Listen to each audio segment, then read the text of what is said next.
I'm so excited to post this video నా channel because నా లైఫ్లో ఫస్ట్ టైం బేకింగ్ చేశాను. ఎంత పర్ఫెక్ట్గా కుదిరిందో వీడియో ఎండ్లో మీరే చూసి కమెంట్ చేసేసేయండి. సో దానికి కావాల్సిన ఇంగ్రీడియంట్స్ అండ్ పర్ఫెక్ట్ మెజర్మెంట్స్ డిస్క్రిప్షన్లో అయితే మెన్షన్ చేస్తాను. మీరు కూడా అవి ఫాలో అవుతూ మన వీడియోని కూడా ఫాలో చేస్తూ ట్రై చేసి చూడండి. బిగినర్స్కి మంచిగా హెల్ప్ఫుల్ అవుతుందని నేను అనుకుంటున్నాను. దానికి నేను ఒక బౌల్ తీసుకొని 2 ఎగ్స్ని మంచిగా బీట్ చేసుకొని విత్ బ్లెండర్ చాలా ఈజీ. వితౌట్ బ్లెండర్ కొంచెం కష్టమని చెప్పాలి. ఎందుకంటే ఆ ప్లఫీనెస్, ఆ పర్ఫెక్ట్నెస్ అయితే రాదు.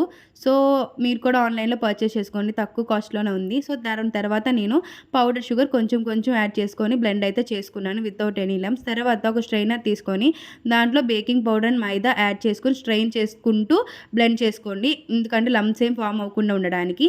కింద చిన్నగా అలా స్ట్రెయిన్ చేస్తుంటే ఇసుకలా ఉండిపోద్ది, అవంతా పడేయండి. Don't totally strain. తర్వాత కూడా మంచిగా బ్లెండ్ చేసుకుంటూ మొత్తం మిక్స్ అయ్యేలాగా మెల్లిగా బ్లెండ్ చేసుకుంటూ ఉండండి. అప్పుడే మనకి కేక్ అనేది పర్ఫెక్ట్గా వస్తుంది. దాని తర్వాత మనం బటర్ కూడా యాడ్ చేసుకొని నీట్గా బ్లెండ్ చేసుకోవాలి. తర్వాత ఫైనల్ స్టెప్ ఏంటంటే ఎసెన్స్ అనేది మీ టేస్ట్ ప్రకారం మీరు వాడుకోవచ్చు. లైక్ చాలా టైప్ ఆఫ్ ఎసెన్స్ మనకి బయట అవైలబుల్ ఉంటుంది. ఇక్కడ నేనైతే కామన్గా వెనీలా అండ్ పైనాపిల్ ఎసెన్స్ కొంచెం వేసుకొని చేస్తున్నాను. అండ్ ఎగ్ కేక్స్ వచ్చేసరికి ఎసెన్స్ అనేది కొంచెం ఎక్కువ పడుతుంది. మీరు స్మెల్ చూసుకుంటూ చెక్ చేసుకుంటూ మీరు యాడ్ చేసుకోండి. అంతే అండి, బ్యాటర్ అనేది రెడీ.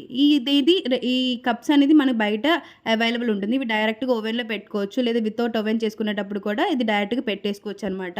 1 time use. సో నాకు వచ్చేసరికి పీస్ 3 రూపీస్ పడింది. సో నేను హాఫ్ అనేది ఫిల్ చేసుకున్న తర్వాత దానిపైన చాకో చిప్స్తో నేనైతే టాపింగ్ చేశాను. మీరు కూడా మీకు నచ్చిన టాపింగ్స్ చేసుకోవచ్చు. ఇక్కడ నేను వితౌట్ ఓవెన్ చేస్తున్నాను కాబట్టి ఒక మంచిగా బేస్ మందంగా ఉన్న కడాయి తీసుకున్నాను. అది 10 మినిట్స్ మీడియం ఫ్లేమ్లో పెట్టుకొని నేను ప్రీహీట్ చేస్తున్నాను అనమాట. తర్వాత ఆ ప్రీహీట్ చేసిన దాంట్లోనే డైరెక్ట్గా ఈ కప్స్ని ప్లేస్ చేసుకొని పైన ఒక మూత పెట్టి కొంచెం వెయిట్ ఉన్న ఏమైనా పెట్టుకోవాలి. వాటర్ ఫిల్ చేసి ఒక బౌల్ అయితే పెట్టాను.